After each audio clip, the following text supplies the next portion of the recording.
Thank you for joining us on this week's episode of Red Letters Podcast.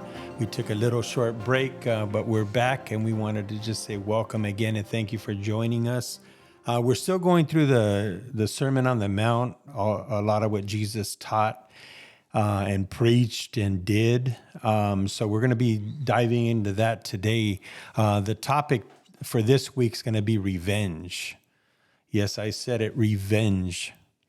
And what that looks like. Is that something you're supposed to do or not supposed to do? And if so, why? And in this particular passage, one of the little subtitles, if you will, is called Go the Extra Mile. So we're going to go ahead and start off by reading Matthew 5, verses 38 through 42. And if you're a Bible scholar, it's going to be the New Living Translation, in case you wanted to know. And we'll have Ruth go ahead and start us off by reading that. All right, so 5:38 through 42. It says, "You have heard the law that says the punishment must match the injury, an eye for an eye and a tooth for a tooth. But I say, do not resist an evil person. If someone slaps you on the right cheek, offer the other cheek also. If you are sued in court and your shirt is taken from you, give your coat too. If a soldier demands you to carry his gear for a mile, carry it 2 miles. Give to those who ask, and don't turn away from those who want to borrow." Wow, that's so good. I guess one of the first things we could look at is normally when we get wronged, our natural tendency is to retaliate or to figure out how we could throw dirt on the other person that wronged us or shortchanged us, or however that looks. And our first reaction is typically to get even. Why do you guys think that that's the first inclination we dive into?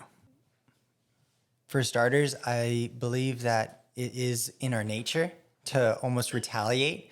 Because I think if you look at kids' videos or little babies, like if they get hit, some of them whack back. And it's just like I don't believe they've seen like enough TV or they've been around people where like, hey, you need to fight back. I think it is just like in our nature and it's not, I don't think it's the nature God put in us, but it's like that fallen nature, how everyone's born with sin. That's what I believe it is. Yeah. I think that's where it boils down to. And it's something that we don't escape even growing up if we don't check that. Even though we call ourselves Christians, we still have to fight those urges sometimes to bite our lip or hold back a fist, But I think it's in our human nature. Yeah. And human in parentheses, meaning like fallen. Yeah. No, I think that's so good, because if you think about the Garden of Eden, the first thing Adam did is, Lord, the wife you gave me. And then, the serpent. It's you're always blaming. Shifting your blame because you want to turn around and not take responsibility for your actions. Yeah. I know that could be part of it, but I don't know. What else do you guys think? Well, I think too that one of these things that stood out to me was one thing I actually wanted to bring up and kind of just start off this way as well is us being Christians and us reading this. Why do we take the right to retaliate? Like if we read this for word, I hear a lot of Christians saying they snapped or saying they took revenge in their own hands or that they want to do something. Why is that still something that we struggle with if we call ourselves Christians? I'll answer. Of what I think, Gio, is because we have not completely surrendered to God, to His will for our lives. I really strongly believe that, and now I'll tell you why. Because if you didn't ask, I'm just going to tell you. It's because I believe that I went through that. I believe, and I still struggle with it. Yeah. So it's a part of you. Like you said, I had written down nurture versus nature because I'm like, is it taught? Like revenge, is it taught? Like, or why do we seek revenge? But then when you become a follower, I strongly believe that when we completely surrender to God, you do not fight their fight anymore. Yeah. You let God fight. Yeah. But it's going to take a lot out of that person, because pride, I think we all carry so much pride or arrogance, whatever you want to call it. But I think for a lot of us, it's pride. And how dare I sit here and let that person humiliate me? But it's Pride's like, a good one. Yeah. yeah. I think, yeah. So it's like, how dare I sit here and take somebody talking down to my son or daughter? And it's like, but having to sit there, I was told I'm not supposed to talk about stuff like this, but I'm going to talk about stuff like this. So I was sitting down with an individual who got up in somebody's face and said, pointed her finger in their face and said, F you, you're worthless, F you, blah, blah, blah. And I understood where she was coming from. I understood it, but it wasn't getting her anywhere. So what I did afterwards, we were talking by ourselves, and I said, you could have done exactly what you did without having to use the way you used it. And she said, what do you mean? Show me. And I did. I sat down with her and I said, look, this is what I would have said. And just tears started running down her face. And she said, but that wouldn't have given me the satisfaction of knowing that I hurt them, at least with my words. Yeah. But I'm talking about somebody who's not fully, she's a younger person, so she's in her walk she's getting to know about God, but she doesn't fully know him. Now, for me, that's not an excuse. I can't do something like that. And I don't believe anybody in this room can do something like that and say, well, I snapped or I just lost it. No. You can't snap. You're not supposed. I don't believe we're supposed to, because if we're walking and we're surrendering to God, we understand that He is going to fight our battles, that He is going to seek revenge. And I don't think it's in this scripture, but it says that I will make your enemies your footstool. Mm-hmm. Is that, yeah. So it's like, think about what God can do. And here I am trying to do things in my own understanding. Yeah. So I don't know if that answers your question, but I think like you saying pride, I think that's a big thing. Yeah. And I think too that what you're saying about we don't have I believe if you're a newborn, what do you think? So if you're a newborn Christian, you're gonna encounter those moments, or do you think once you're a Christian, it's like one of those things? It wasn't for me, so I don't know about the rest of you. Well, it says that when we've given our life to God, that we're a new creation. So I think going back to the original question you were asking about why do we as Christians think that we have a right? I think it's because you're not dead yet. Right. And I know that's, a weird way to say it, but too many times we think we have a right and we choose to take that stance instead of, no, I'm a dead man walking. Mm-hmm. I have no right. Yeah. We surrendered our rights when we gave our life to God. We're supposed to walk according to His will. Our natural tendency is to retaliate, to bite back, to throw daggers. Wants to. Yeah, that's where it says that our spirit and our spirit and our flesh is at war constantly. But when we turn around and we can not retaliate and bite our lip, even control our thoughts, even that's the highest level because it starts there. Yeah. But if we could turn around and submit to God, soon as that offense hits us, and we can respond according to how Jesus would want us to, then it's His supernatural at work within us. Yeah. And so we've been talking about the natural, but the supernatural, the Spirit of God comes into us and enables us to overcome that by doing the exact opposite that our mind is telling us, go, push that button. Yeah. You know what I mean? So I think we just got to remember that we have to completely die to ourself, our desires, the tendency to do what we know is wrong. Yeah. And I think a lot of times it's a reservoir of our childhood many times. Because what I mean by that is sometimes when you're getting older, you want to defend yourself because as a little kid, your parent told you to shut up. Yeah. So you're trapped in this little prison that you can't voice your opinion because they're going to backhand you or throw the chancla at you or whatever. I'm being honest, because I know that's how I grew up. And all of a sudden, when I started finding my voice in Him, that's where my God confidence came, because I used to be that quiet kid that wouldn't say anything.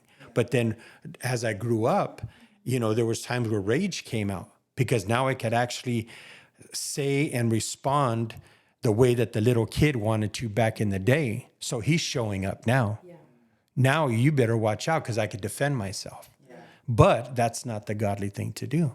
So it's learned behavior. A lot of Yeah, it is learned yeah, that's a behavior. better way to and say then for also because for you, Pastor Tony, it was like stay quiet, don't do nothing. Then for a lot of kids that I encounter and myself was you better say something or you better. And if they beat you up, you're gonna come home, you're gonna get another beating. So you were always on the defense. You're always having to, okay, I have to fight either with my words or physically. So it was just very natural. But then you grow up again, and for those of us who get into our word, and I believe that this is a message for the Christian. This is for those of us who are walking with Christ and call ourselves like, you know what, I am a follower. So it's for those of us. We cannot react like that anymore. We cannot, what do you call it? Come down to that level anymore. We have to be able to bring people up to our level of Christianity and following God the way He told us to do it. Yeah. Because what you're saying about how our mind is at odds with our mind is at odds with our spirit or like Or flesh. Flesh with the spirit, yeah. War. Yeah, it makes me think about my own life on the times that either I act out or I don't really have I don't feel like I'm quick into like lash out with my words like in an angry way. I don't think I have a big angry button, but I'll act out in other ways. Whether it's like bad thoughts or something like that, but it always stems from a lack of spending time in God's presence. And Ruth and I were talking about like how it affects our emotions, it affects our body. Because for us to read this and try to live it out on our own strength is so hard. And I think it's like those teapots that just boiling, and then one day it could be like this. You could have had someone cuss you out today, and then the next day someone says something a little rude, and you just go off, and the person's like, "What the heck?" But I think it's just a matter of time if you don't have the Spirit of God living in you, and it's one of the fruits of the Spirit is like self-control. And I love what you said, Mary. It's like now in our time, like we need to be mature in this area specifically because we're only going to get more evil people coming out of the works, But And I think, Gio, the way that the God, Jesus called us to be an example because He was the example. Look what happened to Him. How many times was He not being attacked? And you never see or hear. I mean, He made some comments that were really good. And it was like, okay, look at you. But He never retaliated the way they did. It was never that, uneducated, just some words, just to use them against Him. Everything that He said held power. So a lot of times I feel like that's what He was modeling. So us as Christians, when somebody comes at us, we're supposed to be that example. It's like, okay, I understand where you're coming from.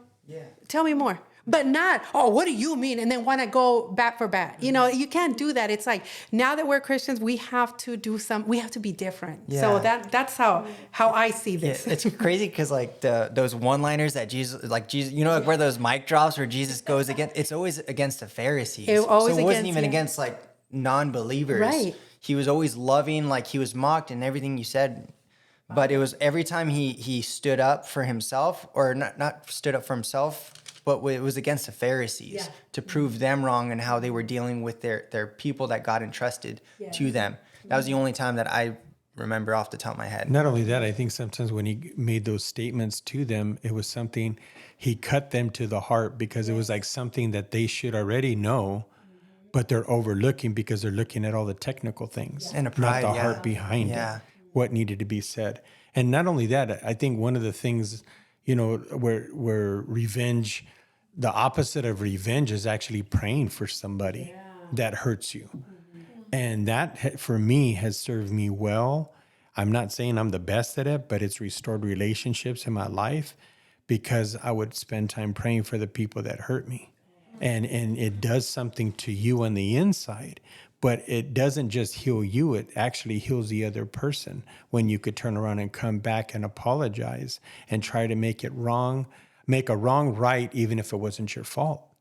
You know what I mean? And I think a lot of times that's how we display Christ to people, because that's it mind boggles them. It's like the Bible says about throwing hot coals on their head. It just burns them up because they're like, what do I say now? I was the one that I know I wronged them, but they're coming back and apologizing to me and they want to make it right with me. Now I feel twice as guilty. You know what I mean? That's kind of the thought behind it. But it's not that we're trying to make them feel that. We have to just be responsible for the actions that we bring to the table. And I think, like, sometimes I think even silence, like you mentioned, being silent, sometimes, you know, when we see something that's taking place like this, sometimes it's not even to us. Maybe it's to another person, but we fail to step in and say, hey, you know what? That's not right. You know, and I'll share this one story because we were talking about some amazing things about my uncle that just passed. But one of the things that was amazing is his grandson ended up, what do you call it? He ended up graduating Castle Park High School because a counselor turned around and remembered his grandfather, who was my uncle, and they knew by the last name. And he says, hey, I went to school with your grandpa. And he goes, and my cousin was saying the reason why she ended up letting me pass is because my uncle actually went to bat for her. And what it was is she was being bullied at one time in high school.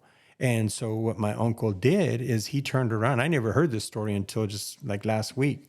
But they said he turned around and went to the girl that was harassing or bullying this lady and turned around and said, hey, do me a favor, don't do that.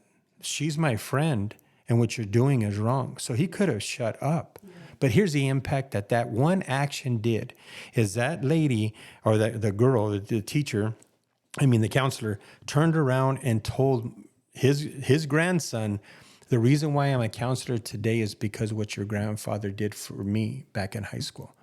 Because of that, I chose to become a counselor so I could help guide people so that they don't have to act that way and so that my life can make a difference. So being silent sometimes is allowing this to take place to other people that's in close proximity. Maybe it's a family member, a friend, or a coworker, where if we see things that aren't right, I think there's a constructive way to act like Christ and bring Christ into that situation by just saying something simple like my uncle did to this lady, by stepping in and being a covering for somebody, protecting somebody. And we don't know. That was just one story of what took place because of the decision she made to become a counselor. We don't know all the other stories now.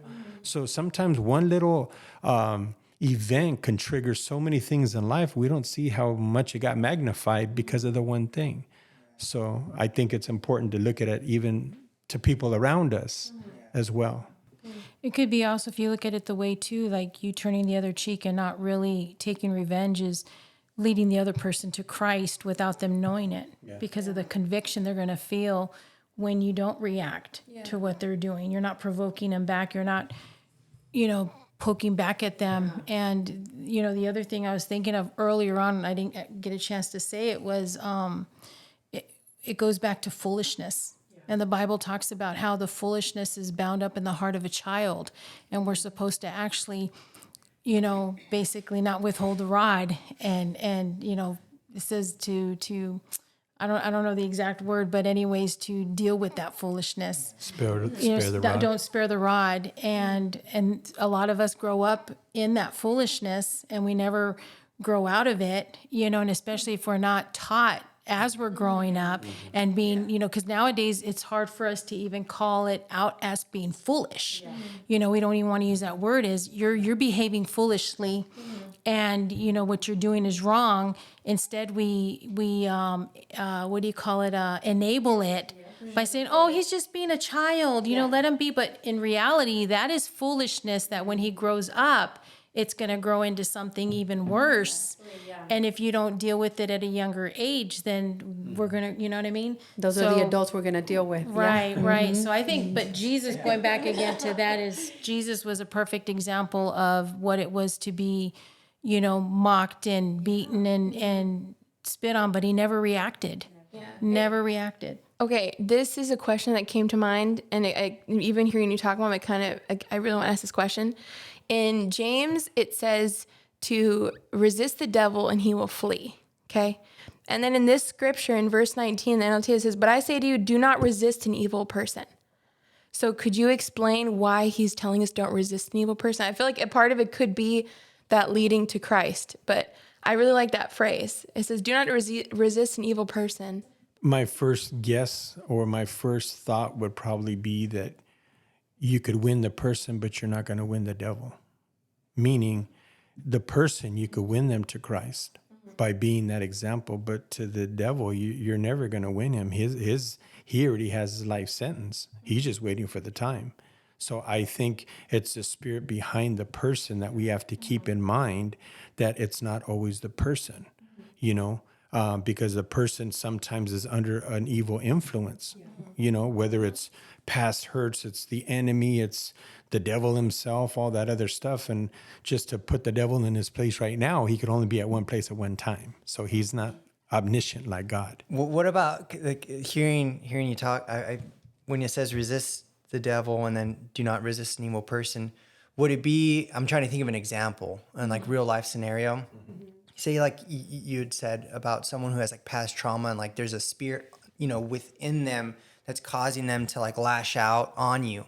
In that moment, you're supposed to be the Christ figure and like represent who Christ is to that person. Right. But that doesn't mean when that person and you part ways, that's where you go to real war and you're resisting the devil. Does that make sense? I know it Oh, yeah, you're saying. yeah, but I know like it's the verse in James that says resist the devil and he'll flee, and I think that goes along with like temptation. I think that's what the context is. Temptation to have revenge or to take revenge? No, on James? No, I'm saying because you're tying the two together. No. So I'm saying like the context on which James is saying that was it for temptation, right?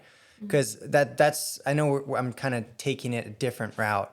But so if I could, I think, Gio, if I could, let me just try. So what I think the picture that you're trying to paint is basically like, let's say I encounter an individual, because I have, or we all have, and that person is the type of person that will cuss you out, tell you all these bad things about yourself. That's the evil works of the person, but you're not supposed to resist, meaning don't let them just sit there. Just meet them where they're at. But what it says, resist the devil, I believe that means when we walk away, are you basically, why did I do that? Or was I a punk for doing that? I shouldn't have. Why did I let them do this to me? That's what I think temptation is, when the enemy now starts messing with you because of what you did to try to bring somebody to Christ. Like bring them up to your level as opposed to you coming down to their level. I don't know if but that's what I'm seeing, like, but it could be totally wrong, but that's how I see it. I think I'm a little, I don't know if I explained it the best. Okay, so I feel like they're together in a sense after hearing you. Yeah. The reason being is because, like, in a sense, the person, like you said, could be influenced by the enemy to just poke at you or whatever. And in the moment, you would almost say that the devil is trying to entice you in a sense to tempt you to, like, hey, have revenge, like get mad, get angry, try to pull out the fruits of the flesh. But then in the moment of not resisting the evil person, like letting them have their moment of like lashing out or whatever, like how right after he says, if someone slaps you on the right cheek, offer the other cheek. So you're not resisting them in the sense of you're letting them do what they want to do, but you're resisting the devil because you're not giving in to the temptation that he's trying to offer you in the moment. That's a really good Does way. that make sense? Yeah, that makes sense. Yeah, because I think that's one thing I struggle with is when it talks about pray for those who persecute. Because I think I do a pretty decent job of like just taking it, but a lot of times I forget to pray for the person, and I think that's where it goes to like our battle's not with flesh and blood, but it's against spiritualities and principalities. And I think you explained it better than I was trying to get at, though, for sure. No, I got it from what you said. That's fine. I just saw Jesus. I'm like, wait a minute. So Peter, think about his disciples. They were seeing him and they had to resist. Who were they resisting? Yeah, because all these bad people were being really bad. They were doing evil acts to Jesus, weren't they? Yeah. So it's like, think about it. The way I see it, like in my head, this is the way things play out. It's like, wait, so are we all supposed to be mean to Jesus? Or like, who's right here? Who's wrong? It's like, we're supposed to resist that evil that's coming, because I believe that the flesh and the spirit are fighting, and it's like there's a constant fight. It's like, wait, but when I'm grounded in the word and I know who he is, Jesus, nobody can tear me from that. So even though I see others doing evil, it won't cause me to do evil. That's how I see it. Yeah. I don't know if that makes Well, sense. I think the word resist, because when I was reading it, honestly, there's different translations of a definition of a word, and how we were talking about resist the devil and he will flee. But then this one says resist, to read it, but I tell you not to resist an evil person. I really do believe that resist doesn't technically mean resist. I believe it has to do with don't repay evil for evil, in a sense. Do you see what I'm saying? It goes back to the whole definition of it. So I think there's a difference between the two scriptures. It's not, they don't mean the exact same thing. I think, when are you guys going to? No, we're Let me not saying finish. that they're the same. I'm just saying I feel like they complement each other. Yeah. They can work together. They in can other work words. together, but I just believe that this is referring to when it comes to a person, a human that you're confronting, and this person is evil or doing evil against you or wrongdoing. Basically, he's telling you how to react to it, Yeah, and don't that repay doesn't. evil. Yeah, exactly. Yeah. Right. I agree with that. I think, because I don't think it's the same context for the two verses, but I think what Ruth said is truth. So, Well, I guess the other thing we could do too is like how you mentioned that you typically won't retaliate or have revenge the closer and the more time you spend with God. And going back to the resist verse in James, it was saying before that submit to God. So when you're doing those things, it alleviates the potential to ever walk it out. going The back to dying temptation or yourself. the retaliation or revenge side of it. So really, if you're acting out, the big question is, how are you and God doing? That's what it boils down to. Well, Yeah. it's either goes back, you're in the spirit or you're in the flesh. And you're either going to have the fruits of the flesh or the fruits of the spirit. And the fruits of the spirit is the evidence of you doing those things. Yeah, but that's why I'm saying, really, if we turn around and we're doing the things we should be doing and spending the time with Him, then there would be no acting out. Like we said, that it's a tough thing to hear that Christians have the same problem as those that are unchurched. You know what I mean? So I think that's where we got to we got to make a difference in this area. And it all starts at spending time with Him. And if we find ourselves even entertaining the thought of retaliation or getting back at somebody, we need to heart check ourselves and see, hey, how are you and God doing? Are you spending that time with Him? Because I think later on in the next chapter, he starts talking about prayer. You know what I mean? So it all boils down to spending time with Him. But I think we could always examine our fruit. But a lot of times, sometimes we're quick to catch it before it acts out, but it's still entertained in our playground of our mind. And even if it's entertaining there, it shouldn't even be there. I think you could actually get so close to God that it comes and it just bounces right off because you ain't got there's no room for the enemy, because you're so saturated in God's presence that you're already thinking like God, you're thinking like Jesus, you're walking out what the Holy Spirit's asking you to do. So if we find ourselves, especially being a Christian and leaning towards wanting to do anything, repaying back somebody evil for evil, you have to know it's red letters. Jesus said, don't do it.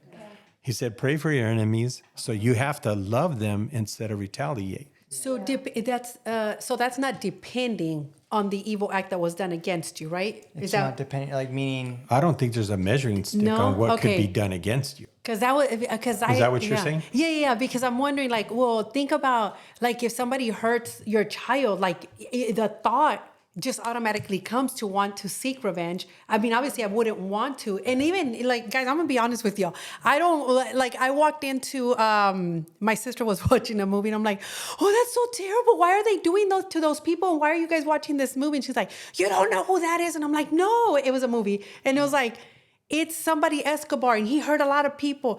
But to me, I can't even picture revenge. I get it. People did wrong.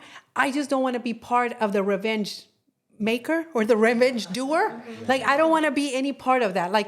Let God deal with them the way God thinks about it. But I'm not gonna lie, the thought of somebody hurt my kid, the thought goes I want to seek revenge. Not that I'll do it and follow through, but the thought just comes. It leaves really quickly, but it does come.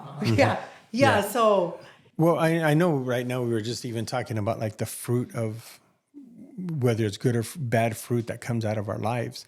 But I think the other thing that I was just thinking about is sometimes, because when we give our life to God, many times there's issues you still got to work out. Okay. But one of the things that I think could be another thing that I just came to mind is that if you tend to retaliate and stuff like that, maybe there's an area of your life you just need to simply get healed from. It's not so much, it's not always that somebody did you wrong, but what's the deeper issue? Sometimes it's a deeper issue. So that's what I was thinking about when you were talking right now, is sometimes you could have wrong done to you, but you want to bring revenge or throw a dagger at the other person because there's a hurt inside you that hasn't got fully healed yet. But I think that could even be something that we could even take to God in prayer. If there's something that keeps reoccurring, and is there something inside of me that needs to get healed? Yeah. Because it could be a trigger for some reason that we don't pay attention to. We just think it's a thing. But sometimes there's a deeper issue. And I'm not trying to say that every single thing has an attachment to a deeper issue. But if it's something that reoccurs and you are finding yourself spending time with God, then maybe there's something more that God can, through the Holy Spirit, like highlight that, hey, maybe there's unforgiveness towards somebody, because that could be a big one to cause you to react, I think maybe before we begin to wrap up, I don't know if anybody had to walk this out one way or the other. You were on one side of the thing and you know when we started the podcast, or no yeah no, I'm saying like did anybody ever feel like it was hard to to avoid turn the other cheek? To turn the other cheek? Oh, Did yeah. anybody have a situation you wouldn't mind sharing? I need a minute to think. I always have examples. I unfortunately, I worked at this office, and I just actually met up with this lady. We worked in this office not 20 years, almost 15 years ago. And we, I don't know, I feel like I've shared this before, but we're in another season. In another season, yeah. So these two ladies would always come to church. To work, and they would talk about church and how great church was, and oh my God, church is so good. And did you hear the pastor? And I would sit there like, they're crazy. Where do they go to church? Remember, I wasn't saved 10 years, 11. Maybe it was longer than that because I've been saved for now 9 years, but it was longer than that. And I'm sitting there and I'm like, where do they go to church? Like they make it sound so fun and like they're talking about it the next day at work on a Monday. Well, this one particular lady was in the office, and then this coworker of mine was doing some things, and I was waiting. I was like, oh, if she does that to me, I was just waiting. And I remembered she did it to me, and I got loud with her, and I stood up, and I acted bad and everything. And then I sit down. When she said, you know what, Mary, I don't have to put up with this. And she leaves.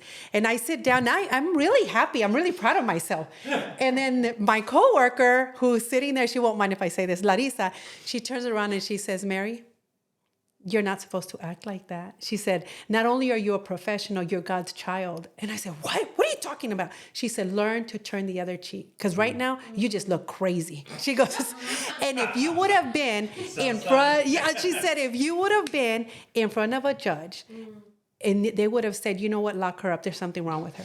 And I said, oh my. And I go, but no, I defended myself. She goes, no, you didn't. She said, you did not defend yourself. She said, you looked crazy and you looked out of control. And I said, but no. So this verse has always stayed with me because of that. So I have learned, yes, Pastor Tony, I have been in situations where I have been tested. And to sit there and bite my tongue and not say anything and just say, God, I know you're defending me. God, I know. It has been one of the hardest things to do in my home with my husband. Like, oh God, I know you're here. I know you're listening to him, and I know you're going to take revenge. And I don't want him to take revenge, but you will fight this fight. Here, do this. No, but I have had to learn that. Yeah. And it has been one of the most difficult things. You guys know, I don't know, Ruth, Gio, siblings. Your sibling tells you something, you're quick like, no, you didn't say that to me. And it's like, Mary, stop. Like, you don't have to argue with them. Just let them think they're right. No, let them be right. Why do you have to be right? So it has been very challenging for me. But at the end of the day, I have so much peace because I don't do it in an ugly way. I don't do it like, oh, yeah, I'm going to let her have her way. No, it's like, God, show me, but also show, and I pray for that other person. Show us what we're doing wrong here. Show me, God. And then I told my sister Connie just recently, she was telling me the same thing about a professor being so mean and look what he does, and he does it on purpose. And I said, have you ever considered praying for him? She's like, what? What do you mean? Pray for him. I said, sis, pray for him. I said, maybe he doesn't even know that he's coming across this way, but sit there and pray for him. She said, I don't know, Mary, I don't know if I can do that. And I'm like, you can do that. But again, it's that pride and that thing that we already hold. It's like conditioning from birth and your adulthood or whatever, childhood. And it's like, we have to act. No, you don't. You're giving into the flesh as opposed to giving into the spirit. So yes, it's not easy, but it's doable. And then once you keep walking with God and keep getting into your word, it becomes easier. You don't even think about revenge anymore. You don't think about, oh, I'm going to do this back. No, you're just like, you know what, God, you just take care of them. You see them for where they're at and not where you're at. Yeah, That's so good. That's really good. Yeah, I can't think of anything right now. But no, but as far as like, but I do know of a story. It's not as like good as Mary's, but as far as like me not walking it out, and it's one thing that stuck with me to this day, is that with my sibling Sinti, we were, I think he was messing with me. This was at the Sipes house, and and he was messing with me, and I think he hit me or something, and I me being the bigger brother, I was bigger than him. And I went to like start literally choking him. This is like, no, I know. Everything you say can and will be. I know. I'm like incriminating myself. But I didn't, like, I saw him, like, he was like I was playfully, but then at the same time, like, he was turning like red in the face like that. And like, I was like joking and like making comments to him. And this was while I was like getting serious with God. So it just flipped a switch. I like to think I was play fighting, but I wasn't like, he wasn't crying or anything. Like, he was messing with me. And I literally walked away thinking like, oh, I'm the bigger brother. And then God literally tells me, he's like, I would never do that to you. And I start crying, like, as I go sit on the couch, I'm like, tears are coming down my eyes. And Jay Sinti, he comes up over me and starts trying to choke me. And so I'm literally on. He goes, God wouldn't, but I would. And so I'm literally I'm on the couch while he's trying to choke me, and I'm just like laying there. Letting him choke me. And I had tears in my eyes, and then he looks at me, he's like, what happened? And because like for him, it was like we were playing, but then for me, I'm like, even if it was playing, there was a deeper like message. I could never see Jesus doing that to me, so why would I do it to someone else? And that was one of the like life lessons he taught me as far as like revenge and stuff. Did you explain it to Santi to get him to cry? We never talked about it. I think it was just like I killed the mood, I think. Like, it's all tears in my, I did. Well, yeah, that was something that came to my head. That. Wow. That's a good one. Any last thoughts before we wrap up? Not me. That's a great way to end, Gio. Because Jesus does not call us to seek revenge. He calls us out to seek grace, patience, and be generous to other people. So that's what we are supposed to model as Christians. And it's not easy, like we talked about it, but it is doable. And when you get into your word, you will find that you have the peace within your heart, in your spirit, to know, you know what, I didn't walk away reacting. I walked away what God called me to do, with what God called me to do. Okay, so thank you guys for tuning in, and I can't wait to talk to you guys again.